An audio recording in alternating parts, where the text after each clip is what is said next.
Hi hello ಎಲ್ಲ ಪ್ರೀತಿಯ ಸ್ವಚ್ಛ ಮನಸ್ಸಿನ ಕನ್ನಡಿಗರಿಗೆ ಸುದ್ದಿ ಸೈಕಲ್ ಚಾನಲ್ಗೆ ಸ್ವಾಗತ.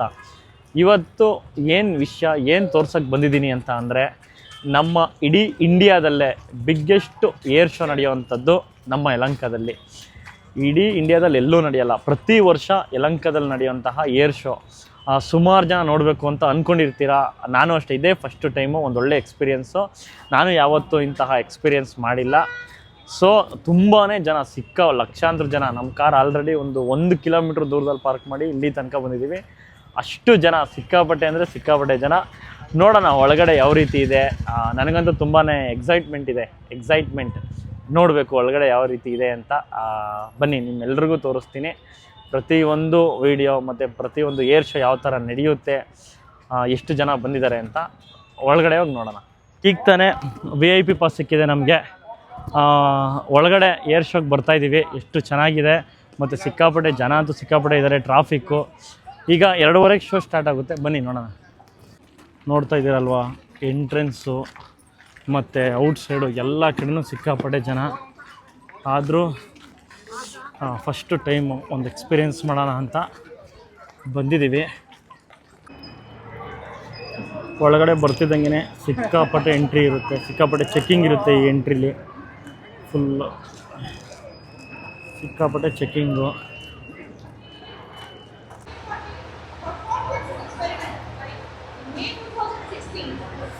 ಇಲ್ಲಿ ಒಳಗಡೆ ಬರ್ತಿದ್ದಂಗೆ ಡೆಮೋಗಳು, ಅಂದರೆ ಯಾವ ಥರ ಯುದ್ಧಕ್ಕೆ ಹೋಗುವಂತಹ ಫ್ಲೈಟ್ ಆಗಿರ್ಬೋದು, ಮತ್ತು ಜೆಪ್ಸಿಗಳಾಗಿರ್ಬೋದು, ಯಾವ ರೀತಿ ಇರ್ತದೆ ಅಂತ ಇಲ್ಲಿ ನೋಡ್ಬೋದು. ಪಿಕ್ಚರ್ಸ್ಗಳು ಹಾಕಿದ್ದಾರೆ. ಇಲ್ಲಿ ಡೆಮೋಗಳಿದೆ ಪ್ರತಿಯೊಂದು.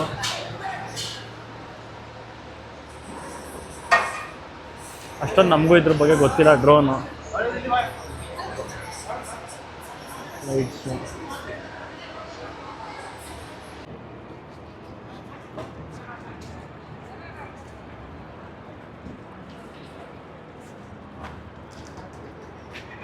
ಸಿಕ್ಕಾಪಟ್ಟೆ ಅಂದರೆ ಸಿಕ್ಕಾಪಟ್ಟೆ ಜನ. ಯಪ್ಪ, ನಾನಂತೂ ಇಷ್ಟು ಜನ ಇರ್ತಾರೆ ಅಂತ ಅಂದ್ಕೊಂಡಿರಲಿಲ್ಲ. ಓಕೆನಾ ಯಪ್ಪ, ಸಿಕ್ಕಾಪಟ್ಟೆ ಹರಸಾಹಸನೆ ಮಾಡಿಬಿಟ್ಟು ಒಳಗಡೆ ಬರೋದಕ್ಕೆ. ನಮಗೇನು ಅಂತ ಅಂದರೆ, ಗೆಸ್ಟ್ ಆಫ್ ಗೌರ್ಮೆಂಟ್ ಕಡೆಯಿಂದ ಒಂದು ಕಾರ್ಡ್ ಬಂದಿರೋದ್ರಿಂದ ನಮಗೆ ಸ್ಪೆಷಲ್ ಎಂಟ್ರಿ ಸಿಕ್ತು. ಸೊ ಹಂಗಾಗಿ ಹತ್ರದಿಂದ ನೋಡೋವಂತಹ ಅವಕಾಶ ಸಿಕ್ತು. ನೋಡಿ, ಪ್ರತಿಯೊಂದು ಇದೆಲ್ಲ ಯುದ್ಧ ಭೂಮಿಗೆ ಹೋಗುವಂತಹ ವಿಮಾನಗಳು. ಸೊ ಇದ್ರ ಬಗ್ಗೆ ನನಗೆ ತುಂಬ ಡೀಟೇಲ್ಸ್ ಗೊತ್ತಿಲ್ಲ, ಆದರೂ ಕೆಲವೊಂದು ತೋರಿಸ್ಬೇಕು ಅಂತ ಅನ್ನಿಸ್ತು ನಾನು. ಸೊ ಹಂಗಾಗಿ ನಿಮಗೆ ಪ್ರತಿಯೊಂದು ತೋರಿಸ್ತೀನಿ. ಇದರಲ್ಲಿ ಡೀಟೇಲ್ಸ್ ಇದೆ, ಯಾವುದ್ಯಾವುದು, ಮತ್ತು ಎಷ್ಟು ಕಿಲೋಮೀಟ್ರ್ ಸ್ಪೀಡ್ ಹೋಗುತ್ತೆ, ಮತ್ತು ಎಷ್ಟು ಮೀಟರ್ ಇದೆ, ಎಷ್ಟು ಸಾವಿರ ಕಿಲೋಮೀಟ್ರ್ ಹೋಗುತ್ತೆ,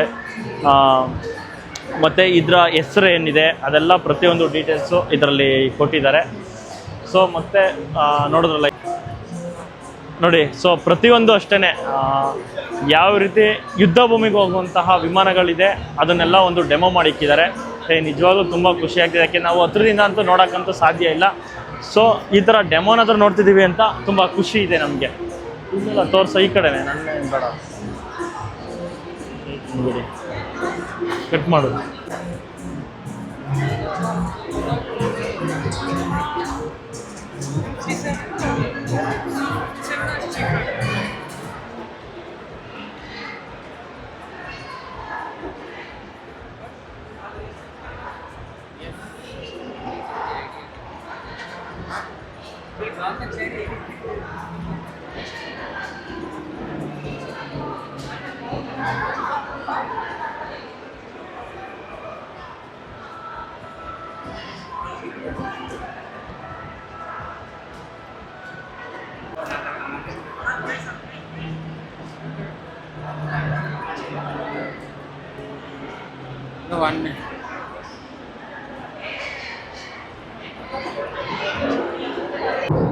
ಚತು, ಇವರೆಲ್ಲ ನಮ್ಮ ಇಂಡಿಯಾದ ಯುದ್ಧ ಹಡಗುಗಳನ್ನು ಓಡಿಸೋರು. ಇವರು ನೇವಿ ಅಂತ ಕರೀತಾರೆ ಇವರಿಗೆ. ನೋಡಿ ಎಲ್ಲರೂ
ಈ ಥರ ಮಾಡ್ಕೊಬೇಕು ವಿಡಿಯೋ.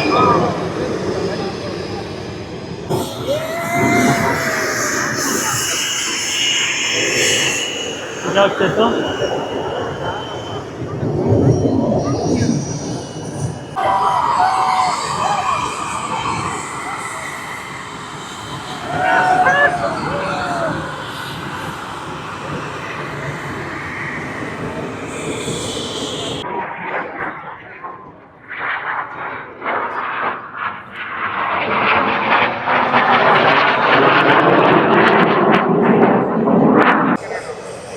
ಸೂರ್ಯಕಿರಣ್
ನೋಡಿ ಎಷ್ಟು ಅದ್ಭುತವಾಗಿ ಹಾರ್ತಿದ್ದಾವೆ.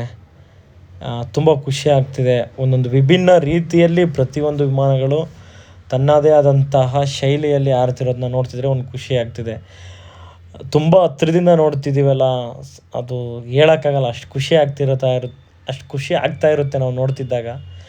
ನಿಜವಾಗ್ಲೂ ಸಿಕ್ಕಾಪಟ್ಟೆ, ನಾವೇ ಅಂತಲ್ಲ, ಅಲ್ಲಿರುವಂತಹ ಪ್ರತಿಯೊಬ್ಬರು ಸಿಕ್ಕಾಪಟ್ಟೆ ಎಂಜಾಯ್ ಮಾಡ್ತಾಯಿದ್ರು. ಸೌಂಡಂತೂ ಸಿಕ್ಕಾಪಟ್ಟೆ ಇತ್ತು. ನಮಗಂತೂ ತುಂಬ ಖುಷಿ ಆಯಿತು. ಮತ್ತು ಈ ಥರ ನೋಡೋಕ್ಕೆ ಪ್ರತಿ ವರ್ಷ ಹೋಗಬೇಕು ಅಂತ ಅನಿಸ್ತಾ ಇರುತ್ತೆ. ಏಕೆಂದರೆ ಆ ಥರ ನೋಡಿ ಯಾವ್ಯಾವ ರೀತಿ ನಮಗೆ ಡಿಸೈನಿಂದ ಹಿಡಿದು ಮತ್ತು ಯಾವ್ಯಾವ ರೀತಿ ಯಾವ್ಯಾವ ಬಣ್ಣದಲ್ಲಿ ಮತ್ತು ಯಾವ್ಯಾವ ಆಕಾರನ ಕೊಡ್ಬೋದು ಅಂತ ವಿಭಿನ್ನವಾಗಿ ತೋರಿಸೋದಕ್ಕೆ ಎಷ್ಟು ಪ್ರಯತ್ನ ಪಡ್ತಾರೆ.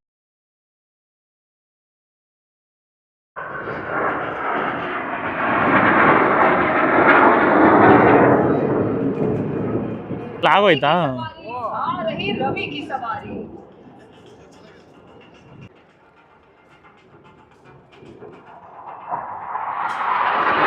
final aerial salute. You just witnessed how the aircraft have spread out in different directions. ನಾವೊಂದಲ್ಲಿ ಫೋಟೋ But ತಗೊಳ್ಳೋಣ. they are now joining up with each other in the sky. They will reposition and fly in with more than 1900 hours of flying experience, who form the other half of that spectacular heart in the sky.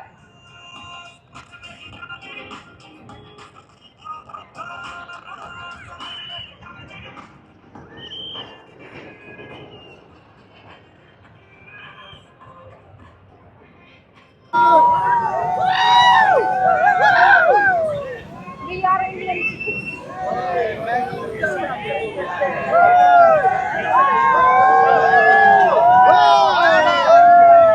अरे India India बोलो ना.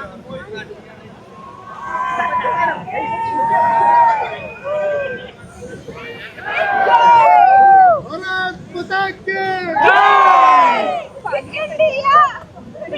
Once more Bharat माता की जय. ವಿಮಾನ ಓಡಿಸಿ ಬಂದಂತಹ ಪ್ರತಿಯೊಬ್ಬರು ಪೈಲಟ್ಗಳು ಎಲ್ಲರನ್ನೂ ಪ್ರೀತಿಯಿಂದ ಮಾತಾಡಿಸಿ, ಬೇರೆ ಬೇರೆ ದೇಶದಿಂದ ಬಂದಿರೋಂತಹ ಪೈಲಟ್ಗಳು ಸಹ ಇಲ್ಲಿ ತೋರಿಸಿರೋ ಜನರ ಪ್ರೀತಿಗೆ ಕರಗಿ ಪ್ರೀತಿಯಿಂದ ಆಟೋಗ್ರಾಫ್ ಆಗ್ತಿರೋದಾಗಿರ್ಬೋದು, ಮತ್ತು ಅಭಿಮಾನಿಗಳಿಗೆ ಸೆಲ್ಫಿ ಕೊಡ್ತಿರೋದಾಗಿರ್ಬೋದು. ನಾವೆಲ್ಲ ಹೀರೋಗೆ ಮತ್ತು ಪೊಲಿಟಿಷನ್ಸ್ಗೆ ಅಭಿಮಾನಿಗಳಿರೋದನ್ನ ನೋಡಿರ್ತೀವಿ. ಆದರೆ ಇಲ್ಲಿ ಪೈಲಟ್ಗಳಿಗೆ ಎಷ್ಟು ಜನ ಅಭಿಮಾನಿಗಳು, ಎಷ್ಟು ಪ್ರೀತಿ ತೋರಿಸಿದ್ದಾರೆ ನೋಡಿ. ಯಾಕೆಂದರೆ ಅಷ್ಟು ಖುಷಿಯಾಗಿದೆ ಪ್ರತಿಯೊಬ್ಬರಿಗೂ ಆ ವಿಮಾನ ಹಾರಿಸಿರೋ ರೀತಿ ಅಂತೂ. ಸಿಕ್ಕಾಪಟ್ಟೆ ಎಕ್ಸೈಟ್ಮೆಂಟಲ್ಲಿ ಇದ್ದೀನಿ, ಯಾಕೆಂದರೆ ಸಿಕ್ಕಾಪಟ್ಟೆ ಖುಷಿ ಆಯ್ತದೆ. ನನ್ನ ಲೈಫಲ್ಲಿ ಈ ಥರ ಎಕ್ಸ್ಪೆರಿಮೆಂಟ್ ಮಾಡ್ತೀನಿ ಅಲ್ವಾ ಗೊತ್ತಿರಲಿಲ್ಲ. ಅಷ್ಟು ಒಳ್ಳೆ ಎಕ್ಸ್ಪೀರಿಯೆನ್ಸ್ ಇತ್ತು. ಯಾಕೆಂದರೆ ಲಕ್ಷಾಂತರ ಜನಗಳ ಮಧ್ಯೆ guest of government of Karnataka ಅನ್ನೋ ಪಾಸ್ ಸಿಕ್ಕಿದೆ ಕರ್ನಾಟಕದಲ್ಲಿ ನನಗೆ. ಏಷ್ಯಾದಲ್ಲಿ ಅತಿ ದೊಡ್ಡ ಏರ್ ಶೋ ಅಂದರೆ ಇದೇನೆ, ಖಂಡಿತ ಇದೇನೆ. ಏಕೆಂದರೆ ವರ್ಷಕ್ಕೆ 2 ವರ್ಷಕ್ಕೆ ಒಂದು ಸಲ ನಡೆಯುವಂತಹ ಏರ್ ಶೋ ಇದು. ಇದ್ರ ವಿಶೇಷ ಏನು ಅಂತ ಅಂದರೆ, ನಮ್ಮ ದೇಶ ಅಲ್ಲದೆ ಪ್ರತಿಯೊಂದು ದೇಶ, ಇಟಲಿ, ಜರ್ಮನ್, ಅಮೇರಿಕ, ರಷ್ಯಾ, ಹಲವಾರು ದೇಶಗಳಿಂದ ಯುದ್ಧ ಭೂಮಿಯಲ್ಲಿರುವಂತಹ ಪ್ರತಿಯೊಂದು ವಿಮಾನಗಳು ಇಲ್ಲಿ ಬಂದಿದೆ. ಅದನ್ನು ನೋಡೋಕ್ಕೆ ಒಂದು ಖುಷಿಯಾಗಿದೆ. ಯಾಕೆಂದರೆ ನಮಗೆ ಎಲ್ಲೂ ಸಿಗಲ್ಲ ಈ ಥರ ವೀಕ್ಷಣೆ ಮತ್ತು ಈ ಥರ ವಿಮಾನಗಳನ್ನ ನೋಡುವಂತಹ ಅದೃಷ್ಟ ಎಲ್ಲೂ ಸಿಗಲ್ಲ. ಸೊ ಇಲ್ಲಿ ನೋಡಿದ್ದು ನನಗಂತೂ ಸಿಕ್ಕಾಪಟ್ಟೆ ಖುಷಿ ಇದೆ. ಅವನ ಅಜ್ಜಿ ಲೈಫಲ್ಲಿ ಏನಿಲ್ಲ ಅಂದ್ರೂ ಗುರು ಒಳ್ಳೆ ಎಕ್ಸ್ಪೆರಿಮೆಂಟ್ ಮಾಡಬೇಕು. ಯಾಕೆಂದರೆ ಲೈಫಲ್ಲಿ ದುಡ್ಡು, ಕಾಸು, ಹಣ ಏನು ಬೇಕಾದ್ರೂ ಮಾಡ್ಬೋದು. ಆದರೆ ಇಂಥ ಖುಷಿ ಸಿಗೋದು ಮತ್ತು ಇಂಥ ಎಕ್ಸ್ಪೆರಿಮೆಂಟ್ ಆಗೋದು ಎಲ್ರಿಗೂ ಸಿಗಲ್ಲ. ಅಂಥ ಎಕ್ಸ್ಪೆರಿಮೆಂಟ್ ನನಗಾಯಿತು. ಯಾಕೆ ನೋಡ್ತಿದ್ದೀರ ಪ್ರತಿಯೊಂದು ವಿಮಾನಗಳು ಎಲ್ಲ ದೇಶದಿಂದ ಬಂದಿರುವಂತಹ ವಿಮಾನಗಳನ್ನ ನಾವು ಕಣ್ತುಂಬ್ಕೊತಿದ್ದೀವಿ. ನಾವು ಏರ್ಪೋರ್ಟ್ಗೆ ಹೋದರೆ ಒಂದು ಕಡೆ ವಿಮಾನ ನೋಡ್ಬೋದು, 1-2 ವಿಮಾನ ನೋಡ್ಬೋದು. ಆದರೆ ಇಲ್ಲಿ ಯುದ್ಧ ನಡೆಯುವಂತಹ ಅದು ಎಲ್ಲೂ ಸಿಗಲ್ಲ. ಇಂಥ ವಿಮಾನಗಳನ್ನ ನೋಡೋಕ್ಕೆ, ಫ್ಲೈಟ್ಗಳನ್ನ ನೋಡೋಕ್ಕೆ, ಪ್ರತಿಯೊಂದು ಯುದ್ಧ ಭೂಮಿಯಲ್ಲಿ ಯಾವ್ಯಾವ ರೀತಿ ಯುದ್ಧ ಭೂಮಿಯಲ್ಲಿ ನಡೆಯುತ್ತೋ ಅಂಥ ವಿಮಾನಗಳನ್ನ ನೋಡ್ದೋ ಮತ್ತು ಪೈಲಟ್ನ ನೋಡ್ದೋ ಸಿಕ್ಕಾಪಟ್ಟೆ ಚೆನ್ನಾಗಿ ಅನಿಸ್ತು. ಕೆಲವೊಂದು ವೀಡಿಯೋಗಳನ್ನ ಯೂಟ್ಯೂಬಲ್ಲಿ ಹಾಕಿರ್ತೀನಿ, ಖಂಡಿತ ನೀವೆಲ್ಲ ನೋಡಿ. Thank you. ನೋಡೋದ್ರಲ್ಲ ತುಂಬ ಖುಷಿ ಇದೆ. ಏಕೆಂದರೆ ಪ್ರತಿಯೊಂದು ದೇಶದಿಂದ ಬಂದಿರುವಂತಹ ವಿಮಾನಗಳು ಇಲ್ಲಿದ್ದಾವೆ. ಅದು ಎಲ್ಲನೂ ಯುದ್ಧ ಭೂಮಿಯಿಂದ ಬಂದಿರುವಂತಹ, ಯುದ್ಧಕ್ಕೆ ಬಳಸುವಂತಹ ಪ್ರತಿಯೊಂದು ವಿಮಾನಗಳು ಇಲ್ಲಿದೆ. ಅದನ್ನು ನೋಡೋದೇ ತುಂಬ ಖುಷಿ ಅಲ್ವ. ಏಕೆಂದರೆ ನಾವು ಯಾವುದೇ ಏರ್ಪೋರ್ಟ್ಗೆ ಹೋಗಿದ್ರು ಮತ್ತು ಯಾವುದೇ ದೇಶಕ್ಕೆ ಹೋದರೂ ಸಿಗಲ್ಲ ಈ ಥರ ವಿಮಾನಗಳನ್ನ ನೋಡೋಕ್ಕೆ. ಅಷ್ಟು ಸಿಕ್ಕಾಪಟ್ಟೆ ಚೆನ್ನಾಗಿದೆ. ಎಲ್ಲ ಥರನೂ ವಿಮಾನಗಳು ನೋಡಿರ್ಬೋದು, ಜೆಟ್ಟು ಮತ್ತು ಹೆಲಿಕಾಪ್ಟರ್ಸು ಮತ್ತು ಒಳ್ಳೊಳ್ಳೆ ಫ್ಲೈಟು, ಎಲ್ಲ ಥರನೂ ವಿಮಾನಗಳನ್ನ ನೋಡೋಕ್ಕೆ ಲಕ್ಷಾಂತರ ಜನ ಬಂದಿದ್ದಾರೆ. ಅದರಲ್ಲಿ ನಾವು ಭಾಗಿರೋದು ತುಂಬ ಖುಷಿ ಇದೆ.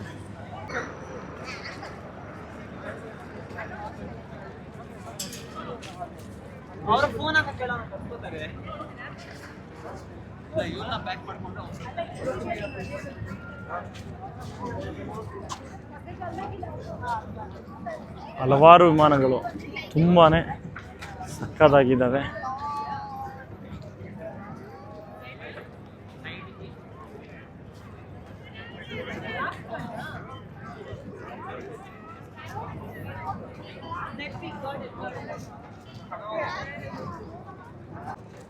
ನೋಡಿ, ಇದೆಲ್ಲ ಯುದ್ಧಗಳಿಗೆ ಬಳಸುವಂತಹ ಹೆಲಿಕಾಪ್ಟರ್ಸು. ಸಿಕ್ಕಾಪಟ್ಟೆ ಚೆನ್ನಾಗಿದ್ದಾವೆ.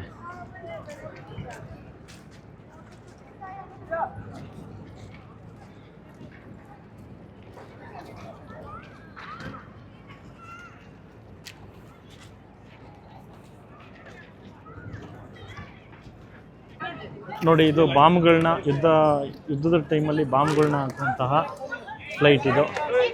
ಇಲ್ಲಿ ಇದೆ ಗೊತ್ತಾ, ಇದೆಲ್ಲ ಬಾಂಬ್ಗಳನ್ನ ಹಾಕೋದು, ಯುದ್ಧದ ಟೈಮಲ್ಲಿ ಬಾಂಬ್ಗಳನ್ನ ಹಾಕುವಂತಹ ಫ್ಲೈಟ್ ಇದು.